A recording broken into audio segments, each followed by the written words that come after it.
agree with Alan Greenspan, we ought to just eliminate the debt ceiling. Oh, absolutely. We do. The ability of almost every working American to access more credit than they should have been able to masked the underlying fact that lower and middle class incomes were not rising. That's not a tenable strategy. Isn't now the time to eliminate it? Oh, we've been a long time ago to eliminate it. Let's put aside terrorism. Let's talk only about our own homegrown animals that are patrolling America right now. So it goes down to the simplest thing. Be prepared, be vigilant. You know, there's a reason I still do this show. There's a reason that 7 years in, I'm still doing the I Am Liberty show, and I'm still milling about on various topics. And sometimes I step away from topics, I come back to topics.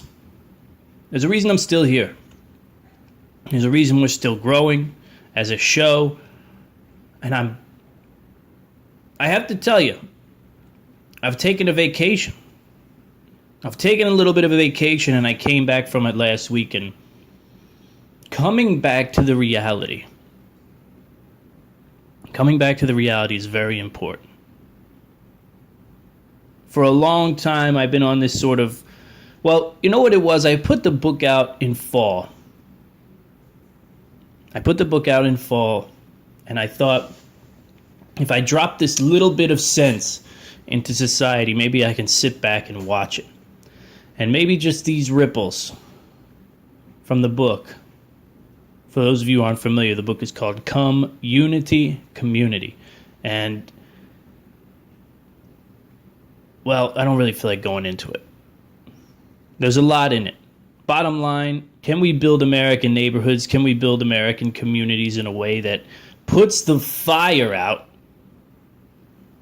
that is engulfing the entire nation as we speak? Is that a cataclysmic and overwhelming statement to make? The fire that is the fire that is engulfing the nation as we speak? You might think so. You might say, whoa, whoa, whoa. A little wild, a little crazy. Well, I think that might be my job. I think that might be my job. Like I said, there's a reason I'm still doing this. If you pay attention to your life, and if you look at it, and if you ask questions about it, sometimes you can see that there are forces out there that guide you along some sort of track. And there's a reason I've never pulled away from the prepper movement. There's a reason that I stay somewhat engaged in this socio-political madness that's everywhere. It's absolutely everywhere. And I can't help but wonder if it's not growing. You know, for a while, like I said, I thought to myself, this is a vast minority of people. Does that make sense? A vast minority? It is a minority. And I don't mean a minority in the sense of race. I mean it, or religion or whatever. I mean a minority in the sense that there are only so many people who really want the destruction of this thing, who really want to tip the table to reset it the way they want. But then, the more I look at the lost, the more I look at the desperate. You know, we talk about the desperate a lot in prepping. There's people you worry about, the people who didn't prepare for anything, haven't prepared for anything. All of a sudden, some sort of cataclysm hits, and now you have these desperate people who have no food, no water, and they're doing whatever they can to survive. And whatever they can to survive might mean killing you and your family. It might mean doing worse. It might mean doing unspeakable things. And then, of course, you come to realize that those same desperate people are the same desperate people in regular life. The same people who didn't prepare to get a job, they didn't prepare to live a serious life. They were lied to. Like so many people. So many people in their 30s, in their late 20s, maybe even in their early 20s were lied to. They were lied to. They were fed this lie that, you know, follow your dreams. Go to the best college you can, and when you get out, you're going to get a great job, and you're going to get paid big bucks, and maybe you'll write a book, and maybe you'll cut a TV deal, because what you're interested in is so important. And you realize, man, that master's I got in German isn't really... It's not... I'm not getting anywhere. But I'm still $250,000, $500,000 in debt. Because I got that wonderful degree from an Ivy League school. And now here you sit. And these desperate people are looking for a reason why they're falling apart, why their life is failing, why they're crippled by debt. And they're pointing fingers. They're pointing fingers at people like the DHS, the cruel DHS. Homeland Security employees, if you don't know, have had their addresses leaked on the internet. For doing their jobs, they've had their addresses leaked on the internet. And you want to talk about people facing an apocalypse. Like I said, you go on Twitter for a minute and you see a lot of hate. And you might think, it's just is what it is. It's people hiding behind a screen typing things. Yeah, maybe. Maybe the vast majority is that. But let's not forget that there are people in these groups who are willing to hurt, who are willing to kill. We've seen them in Portland, the riots in Portland, not long ago when Donald Trump got into office. And the weapons that were confiscated at these riots were unbelievable. They were uncanny. Right? Daggers, knives, poles, pipes, punch daggers. I mean, we're talking about serious weapons here. It's a wild situation we're looking at. But we're looking at it. And I have to look at it now. For a while I said, I don't want to look at it. I'm living a good life here. I've got a good situation. Or maybe I'll just talk about the good. Maybe I'll just talk about the good. But then I realized, what good am I if I'm leaving something out? If I spend my days with my face buried in these websites that talk about the most incredible stories, things you wouldn't even believe, and I don't bring them to light, then what good am I doing? I've been talking to my son a lot about ripples, because I'm trying to teach him that being nice and being polite is one of the superpowers of being a human being. Of being a human being. Or maybe of just being. Right? To be nice and polite. I'm trying to drive this through to him. Because I want him to live by it. Just like I live by it. And just like Lady Liberty lives by it. That being nice and polite is a superpower. And I seen it. I seen him do it. You know, he what makes it really stick for him, for the young one, for the 6-year-old, is that he can see it in action. So when he does it, I explain to him the ripples. And yesterday we were at the supermarket, and he was polite and nice to the cashier, and one of the ladies in line was affected by it. She said, "Oh, I'd love to see manners like that on a little boy." And it was a perfect moment. You could say to him, "Look, you see, this is what I mean by the ripples. You drop a little nice and a little polite into the pond, and it ripples out to people. And before you know it, your actions, your little simple little actions, can affect people in a huge way." And that's what I want him to understand. So when you're teaching, a lot of times you're teaching yourself other things also. I don't know if you do that. I don't know if you notice that, but I teach my son these things. I say these things to him, and then I realize I need to say them to myself too. The ripples. We need watchful eyes in the world. And this show makes ripples. That's what it does. It makes ripples, and I need to get on here and talk about what I need to talk about. Like I said, I took a hiatus for a little while.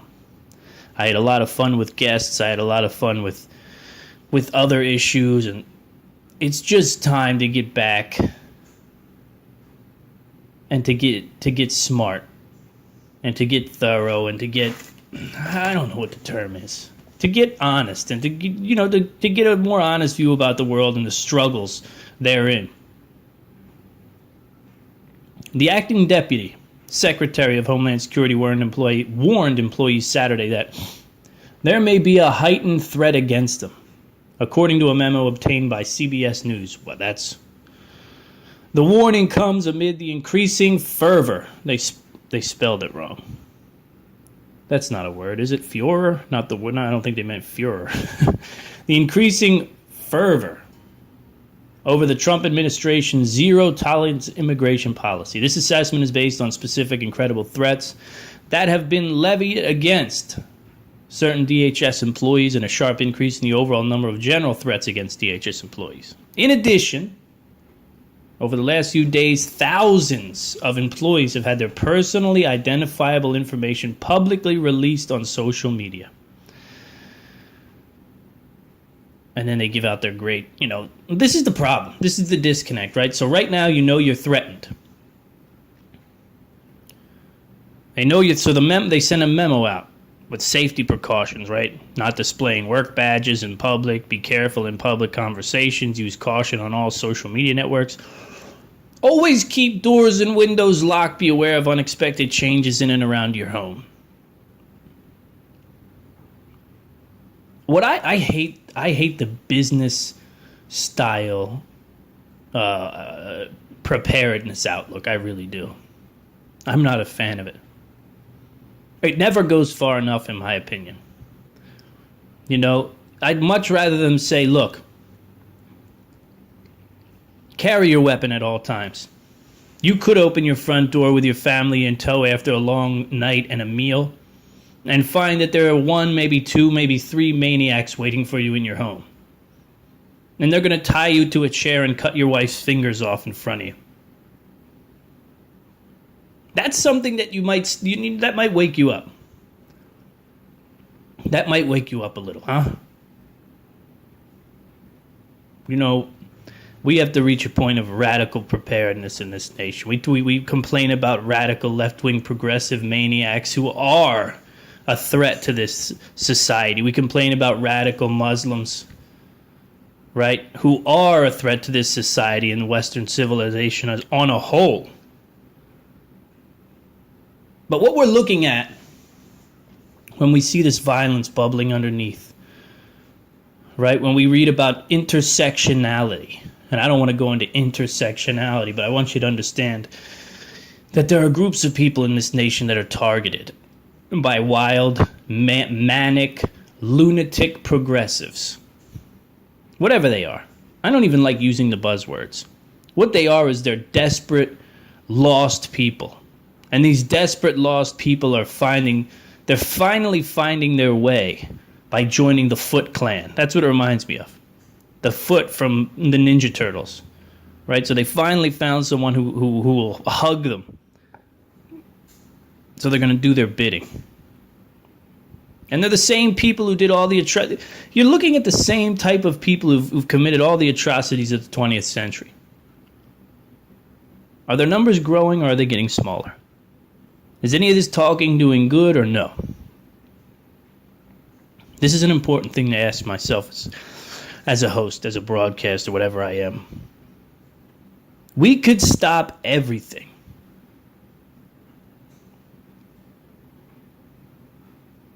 We could stop everything that happened in the 20th century from happening again in the 21st if we're smart and if we're powerful.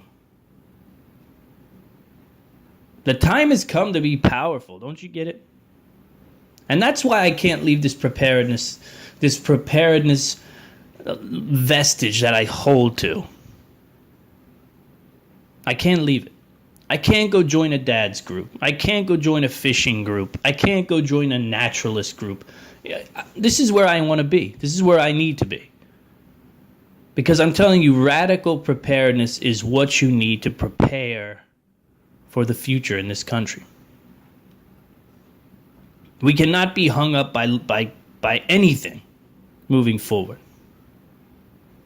When we have people tweeting out the personal information of people who work at the Department of Homeland Security for doing their jobs, it's a dangerous, dangerous time. When we have people still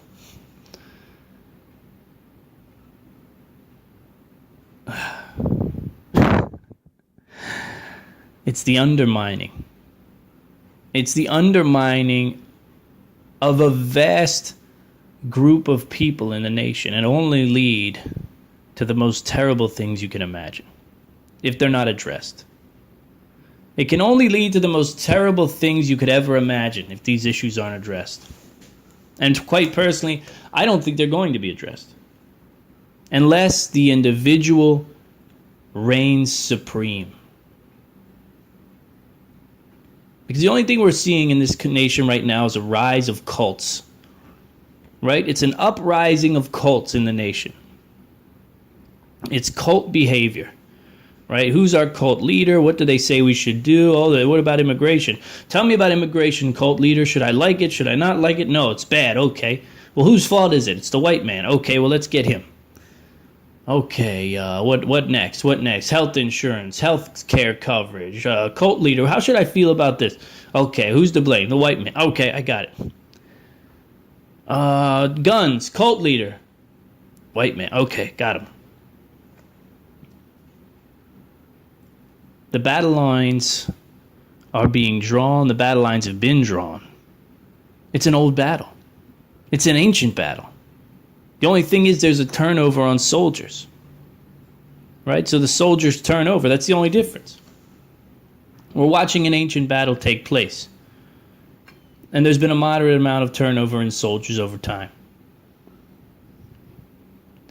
But the true atrocity will be to watch this thing unfold again in the 21st century. See, at least in the 20th century, you can gripe about the Germans in the 20th century. It's all the Nazis. How did these people? They're eating in their rooms in the countryside or in the cities of Germany, knowing that the Jews are being carted off and burnt and shot and tortured, and their kids experimented on.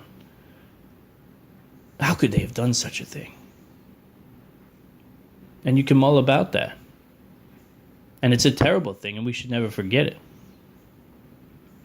But at least you could give the Germans the benefit of this, which we don't have the benefit of. They didn't know Hitler. They didn't know what Hitler was capable of in his most powerful form, right? They didn't know what Nazi Germany was in its most powerful form. They found out very quickly. The Russians didn't know what Stalin was capable of. The Chinese didn't know what Mao was capable of. The Cambodians didn't know what Pol Pot was capable of. Until there were mountains of skulls, until there were starving Ukrainians, until there were, interred doctors in China.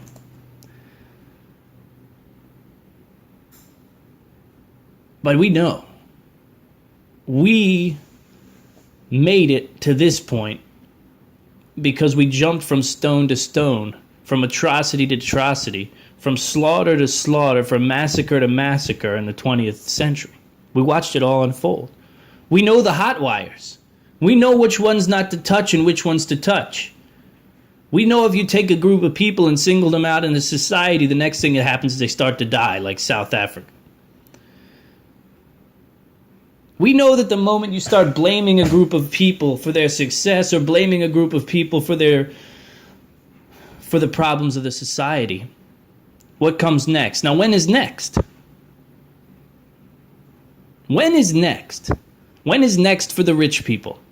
When is next for the white people? I know these are scary things to say out loud, right?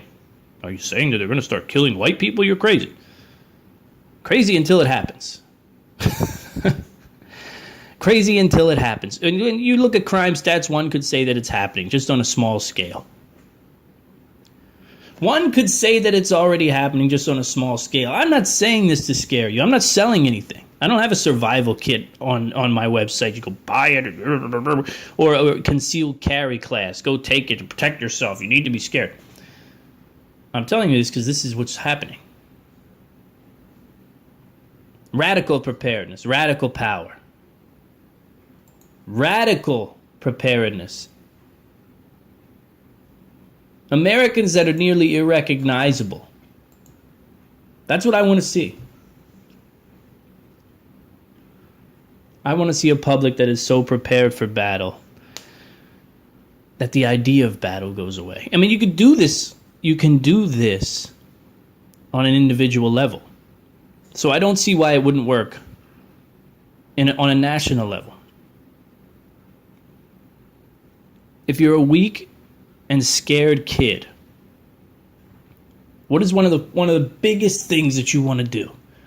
Right? If you're a weak kid, you're a scared kid who's getting bullied. What is one of the first things that comes to mind? I don't want to get bullied anymore, man. I got to learn how to fight.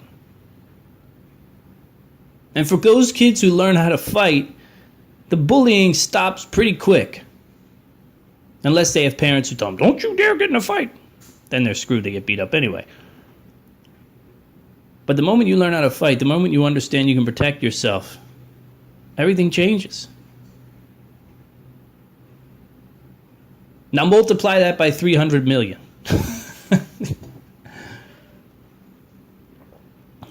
Radical preparedness, radical strength, radical power in this nation. We have a few options, okay? That's about it. We're running out of options, right? People want to take guns away. They want to hide guns. They want you to lose your mind. They want you to go crazy. They want you to be able to somehow defend yourself with a stick. Or maybe they don't want you to be able to defend yourself. Did you ever think about that? There's a lot of people on the side of zero population and zero population growth, whatever it is. There's a lot of people on the side of that thing. And maybe the idea that we take the guns away, we let the radical Muslims in, we let MS-13 in, we stir the races against one another as best we can, and they're doing a hell of a good job with that. And we could just do all this. And we'll just make all this happen. And before you know it, it'll be so much that who's going to be able to stop it? No one. Nobody's going to be able to stop it. It'll be anarchy. It'll be the purge. It's just like I talked about in the book. There's going to be people you can't reach. No matter what you say, no matter what you do, there'll be people that you cannot reach. You can beat yourself up about it, or you can just come to the conclusion, that's a very healthy and smart conclusion to come to. There are a certain number of people out there. There are a certain number of people out there who want to watch it all fall down. They're waiting for the purge. You have to understand that. I know it's scary and it's a nerve-wracking thing. But it only stays that way if you take no action and if you do not prioritize. What kind of action? I don't want to become a ninja. I don't want to shoot guns. I don't want to become a special forces maniac. I don't want to become a tactical, insane shooter person. Listen, one of the most important things you can do is start mending the neighborhood together. Because we don't know where it's going to fall. We don't know what side is going to fall. We don't know who's going to get swallowed up in this thing and who's going to start setting buildings on fire and bombs and the whole 9 yards. It could just be total chaos where splinter groups form. Who knows? And everyone's at risk. None of it matters if you focus on the community, the neighborhood first. It's the whole point of the book. I didn't sit down and write the book. I didn't sit down and write the book so that I could say I wrote the book. I didn't sit down and write the book to say, oh, look at me, hey, this is a good book. I'm something, you know that?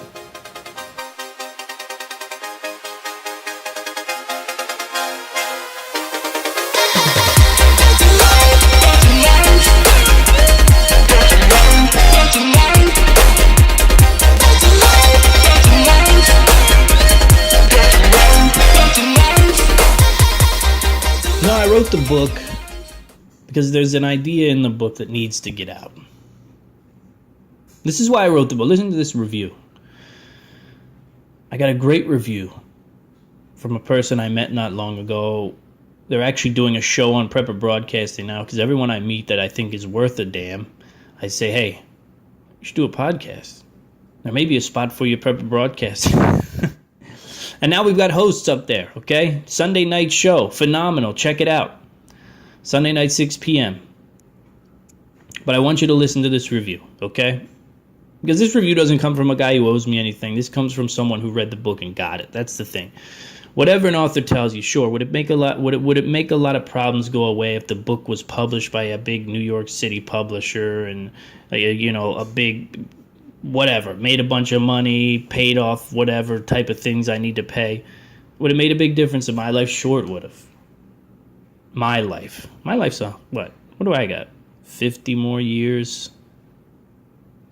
This book is about people reading it for the rest of history and understanding the message, because the message in my book, Community, is the best answer I have. It's the best answer I have, and I think it's the answer that most people are looking for. Anywhere you go, you hear people talking about, we just need to come together as a community. We just need to come to a common consensus. We just need a blueprint to figure out. This is the blueprint. It's very simple. Listen to this review. Great review. Well written. From page 1, I was hooked.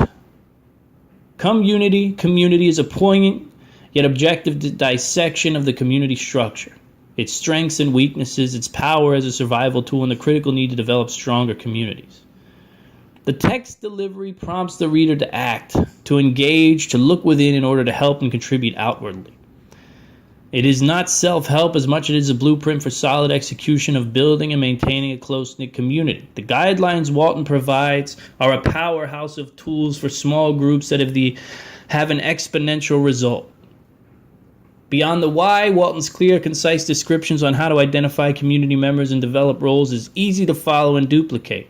It is scalable and effective without losing sight of the main end goal, true independence. Community reveals the crippling truth of modern-day conveniences and the destructive, divisive nature of isolation, political identity, and commercial dependencies. More than that, it reveals an insightful method to elevate a team through group purchasing and community gardens.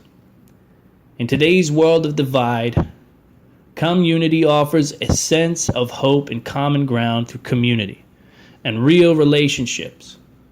Walton's message is accessible and peppered with a dose of humor and sensibility. His voice delivers on point and resounds throughout the book. I learned a great deal from this candid, heartfelt tutorial and plan to get started on my own front right away. Community is a rallying cry that should not only be heard but also shared within the hearts and minds of every American, every prepper, and every group leader. If I could get 10,000 people to come away with that message, the ripples would change the whole nation. If I could get 10, 20,000 people to read this book and come away with that understanding of what's in the pages, what's in the 200 and some odd pages, 230 or some odd pages, 240,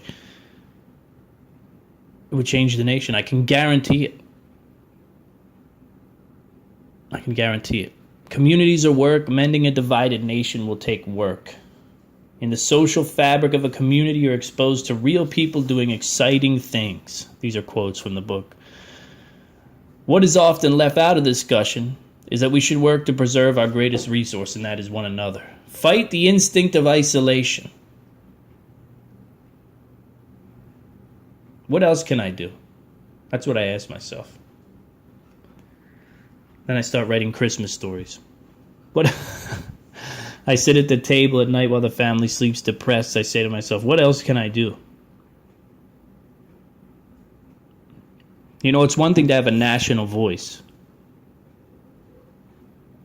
And maybe it's good that I don't, because failing at that height's probably even worse than writing a book like this and having only about 10% of, well, I don't even know. I don't even know what the percentage is. But having a minute percent of people understand what it's really all about and have it have no effect on the populace whatsoever. It puts you in dark places where you start to think things like, do people want to change? You start to dig into ideas like, do people even care about what happens after they die, or is it all just a show? Do people care about anything other than pleasure, and pleasure is great? Do people care about anything other than sex, and sex is great? Do people care about anything other than booze, and booze is great? Booze are great. Food, yoga, abs, miles run, personal victories. Do people care about any of these things? Is it just too damn good in America? I ask myself at night while the world sleeps, only to wake up in the morning to be scoffed at by my wife for staying up too late, like I'm some...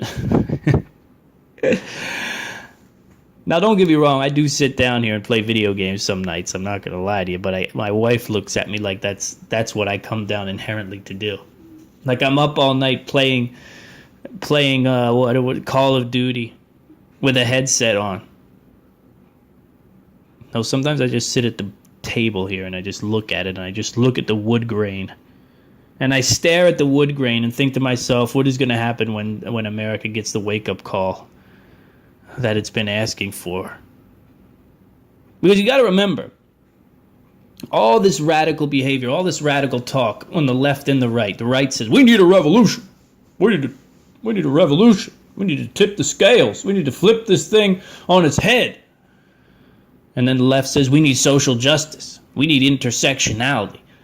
You know, the white Christian man has had his time to rule, and now he needs to suffer.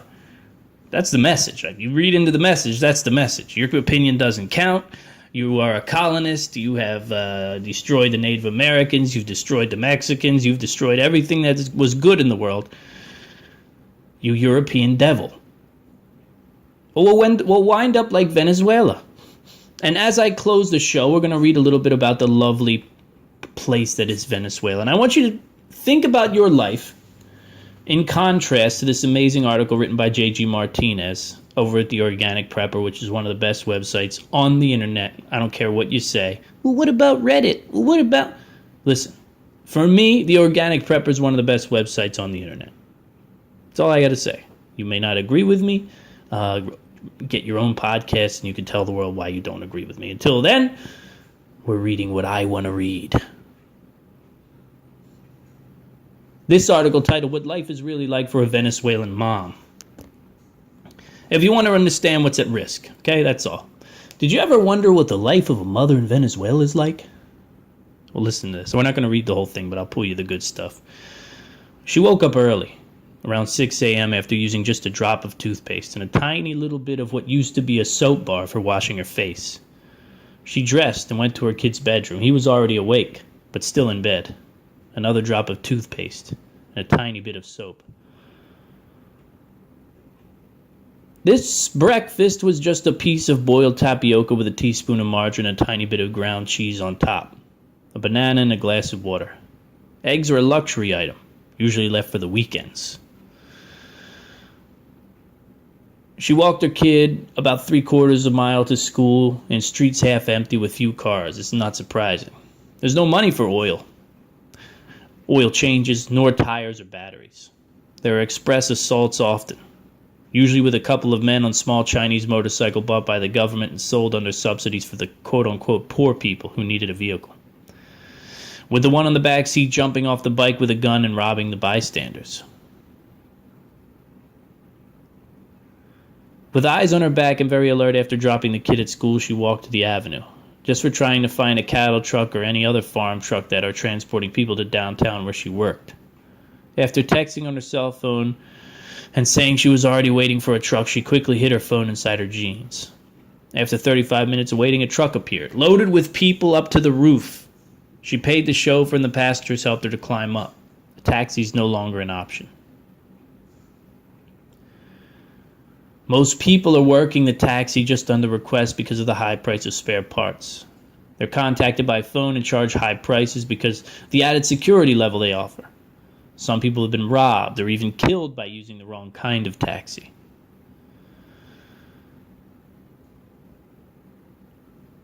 She arrived at the beauty, nails, and hair room on time. Their day is usually barely enough clients to keep the business open and running. The other 5 employees had to be sent home a long time ago. Now it's just her.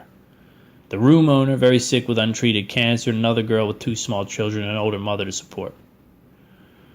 Shortly before the end of closing business around 6 o'clock in that part of the country, and pretty much earlier if the lights go out because the night arrives fast, and being on the streets without lights is dangerous. You see, the lights are turned off in Venezuela at a certain point. I'm breaking from the article. The power is shut off then you're on your own, Jojo. The evening. A light chat was in the place, and she joined cheerfully. The general consensus on the ride home was something has to happen soon. Her son was already at home when she got there. He's a kid who's 12, so he could microwave his meager lunch once he had arrived home. Another piece of tapioca and a can of sardines. They watched part of a movie on DVD and took a shower before the lights went out. This happened around 9 p.m., so they went to bed. It was fresh after all the rain. The next day was Saturday, and she told her boss that perhaps she could be delayed because she would need to leave out early in the morning in order to buy some food for the weekend. And the food section is very interesting.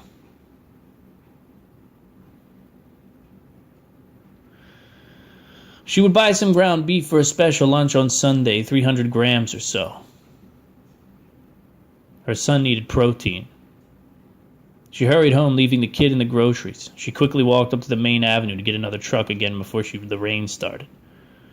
She had to wait a little bit because the trucks were much more filled up than the day before. Saturdays were days when people usually went out to buy some food, and getting earlier to the few shops that still have products was necessary.